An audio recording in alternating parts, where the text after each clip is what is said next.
Selamat datang di channel Tiara Java. Selamat bergabung kepada Anda yang baru menemukan channel ini. Hari ini tanggal 21 Juni 2022 Masehi pukul 7 lebih 29 menit sebagaimana bisa Anda lihat di pojok kanan bawah. Saya melakukan pemupukan ketiga di lahan blok 1, sebut saja begitu, yang luasnya 100 ru atau 1400 meter persegi. Pemupukan ini adalah pemupukan ketiga pada usia 26 hari setelah tanam. Pupuk yang saya gunakan pada pemupukan pertama dan kedua saya sudah dokumentasikan di dalam video sebelumnya. Anda bisa melihat bahannya apa saja dan bagaimana teknis pengocorannya. Nah, sekarang pada pemupukan ketiga saya menggunakan pupuk yang berbeda. Kalau 1 dan 2 dulu NPK-nya Yaramila Winner yang waktu itu harganya masih 800.000 per 50 kilo, dan belakangan saya dengar menjadi 840.000 per 50 kilo. Kali ini saya NPK-nya menggunakan NPK Pak Tani. Ini kandungannya 12, 17, 2. Nitrogen, fosfat, kalium, ini magnesium. NPK Pak Tani tidak 16, melainkan saya pilih, dan kebetulan memang ada yang tinggi kandungan kaliumnya, sementara fosfatnya hanya 12, nitrogennya juga 12. Ini berbeda dengan Pak Tani 16, NPK 16 yang di sini tertulis origin Russia. Rusia, ini cat tulisan Indonesianya, dan ini harganya juga sudah berbeda. Kalau NPK 16 ini 305 per 20 kilo, sedangkan ini 300.000 per 25 kilo. Jadi kalau setengah kuintal ya hanya 600. Kalau ini tinggal mengalihkan berapa ini, ya lebih mahal lah, yang katanya origin Russia, rasa negeri penjajah yang menginvasi, yang menyerang negeri Ukraine. Nah, sebetulnya ini isinya adalah pupuk ZK. Jadi nanti akan saya memakai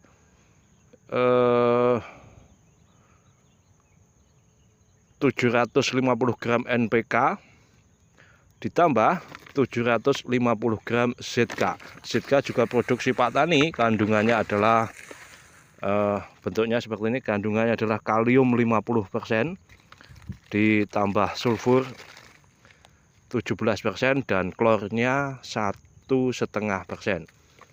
Sedangkan pada pemupukan yang lalu pasangan NPK-nya adalah Saprodap. Saprodap kandungannya fosfat, kemudian sulfur dan nitrogen. Nah, saya kira ini pada usia 26 untuk pembentukan batang dan daun sudah terwakili oleh pemupukan ke 1 dan 2. Seperti ini. Ya, bagi sebagian teman mungkin ini belum kokoh, belum besar, tapi ya ini musimnya kemarau basah, daripada rawan gangguan, ya kita masukkan lebih banyak unsur kalium. Oke, masih dibantu Mas Aziz saya kali ini. Kita campurkan, karena ini kita larutkan dulu di timba besar ini 4 kg, karena kemarin masih ada sisa sekitar 2 kilo lah. Ya, kita masukkan 4 kali NPK. Ini nanti untuk 5 kempu atau 5 jerigen 20 liter. Jadi kita ambil 1 timba besar, kita masukkan dan ditambahi air dari sumur. Selain itu saya juga akan memakai kalsium karbonat atau CaCO3. Ini bahannya yang lembut ini. Kita memakai 1 kg per kempu atau jerigen 20 liter. Kita ambil 4 kilo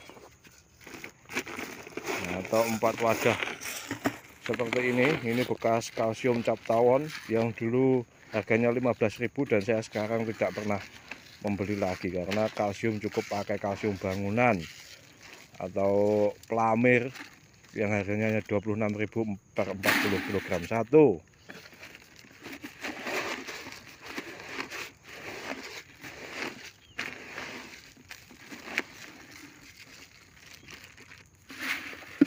Dua,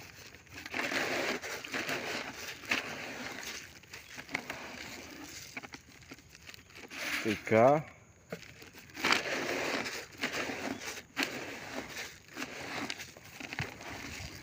empat. Saya ulang, intinya untuk kempu per 20 liter ini saya memakai ya sekitar 750 gram NPK dan 750 gram ZK Pak Tani. ZK Pak Tani ini waktu saya beli 790.000 dan per 50 kilo, dan saat ini mungkin sudah lebih dari 800. Pupuk terus naik tiap pekan. Satu pekan itu 1 minggu. Jadi istilah pekan untuk membedakan dengan hari Minggu. Tiap pekan pupuk naik, kita aduk sampai larut, dan ini larutnya lama. Idealnya ini dilarutkan dulu dalam 1 malam, kemudian baru diaplikasikan. Untuk NPK Pak Tani memang begitu, larutnya lama. Kalau IARA Milawiner itu relatif cepat. Selanjutnya kita ambil pupuk ZK, takarannya 750 gram. Sebegitu sudah saya timbang tadi, ya kurang, kalau ada kurangnya sedikit lah, mungkin hanya 730-an sekian. Kemudian kalsium karbonatnya kita memakai 1 kilo karena hari ini tidak diprediksi tidak ada hujan, tetapi dalam waktu sepekan ke depan masih ada hujan sedang dan hujan petir. Itu prediksi manusia, perakiraan manusia. Tuhan yang akan menentukan pada akhirnya. Seperti ini.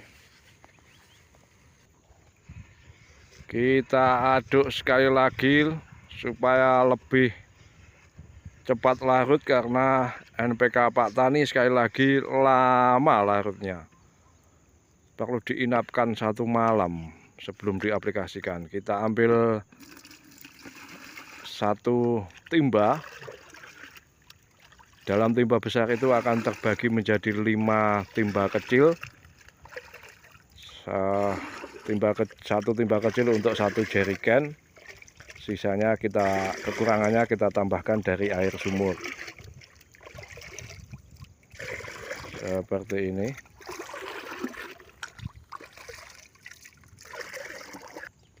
Kita tuangkan.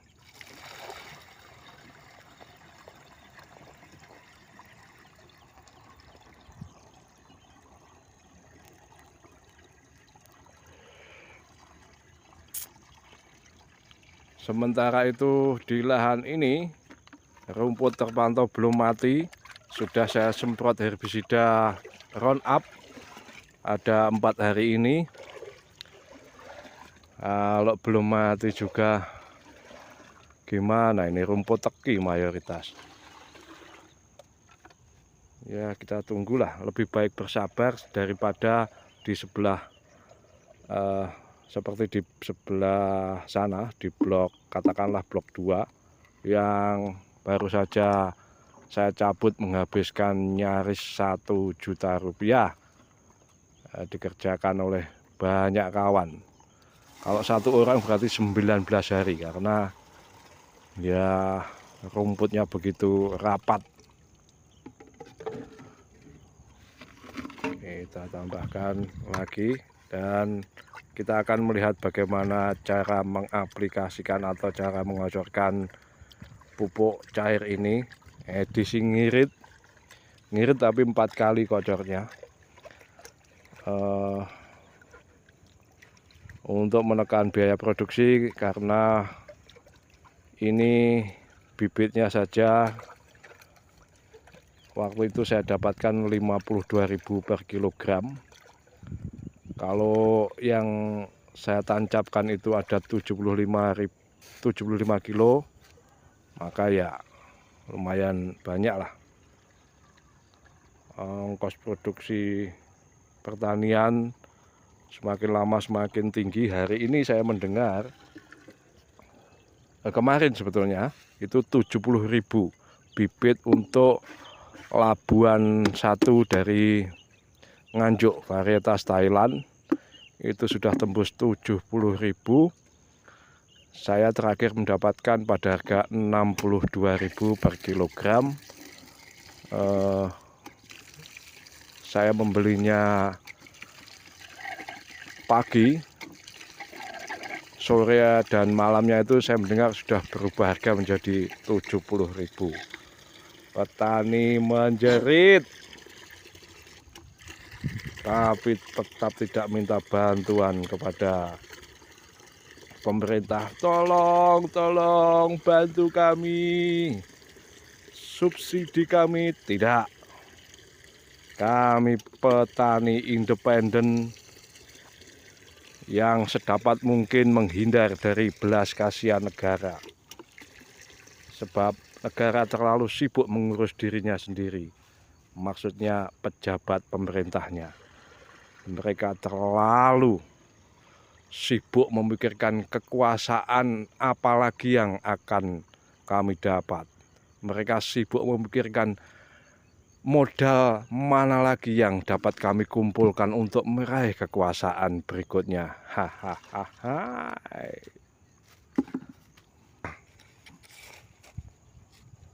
Enteng saya 20 liter. Saya kalau kocok biasanya 35 liter. Itu dapat 5 jerigen saja sudah agak bengkong punggung.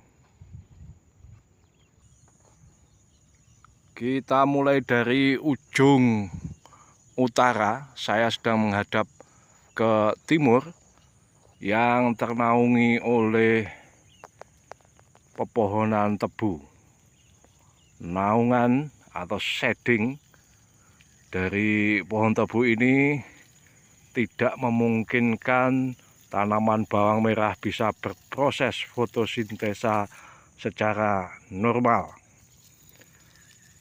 Dan biasanya bagian ini, 1 atau 2 bedeng ini menjadi korban, tidak bisa tumbuh normal. Apalagi matahari sedang berada di sebelah utara garis khatulistiwa atau ekuator, sehingga shading atau bayangan matahari itu berada di selatan dan persis menaungi tanaman. Ini daun tebu ada yang ambruk lagi, merusak terus.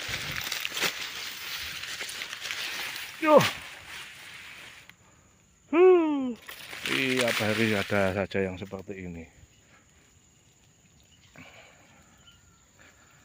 Saat ini pukul 7.55 atau hampir pukul 8 pagi, dan kali ini saya belum melakukan penyepraian karena terpantau Tadi pagi tidak ada kabut yang tebal. Kemudian kemarin juga tidak ada hujan ternyata. Nah, kalau cuaca seperti ini saya nyepraynya cenderung santai. Meskipun sebetulnya ya idealnya tetap dimulai pagi hari dan selesai sebelum pukul 7:30. Ini nanti rencananya saya akan menyepray memakai fungisida yang normal, kembali ke relnya pestisida. Kalau 5 hari sebelumnya berturut-turut saya menyepray kalsium karbonat atau kalsium bangunan atau pelamir, maka ini nanti saya spray dengan 1 sistemik dan 1 kontak. Tapi dalam 1 sistemik itu terdapat juga fungisida kontaknya. Apa yang akan saya aplikasikan akan saya dokumentasikan dalam video berikutnya. Demikian kawan-kawan, apa yang bisa saya bagikan kali ini kepada kolega tani di seluruh Indonesia. Saya ucapkan matur sembah nuwun, terima kasih banyak kepada para senior, kepada para ahli. Saya mohon petunjuk dan bimbingannya yang tulus, tidak perlu menyindir-nyindir atau merendah-rendahkan, sebagaimana sudah ada yang melakukan demikian di kolom komentar. Dan setelah saya cek ternyata seorang bakul pupuk berbahan murah yang entah dijual berapa. Demikian, terima kasih, salam.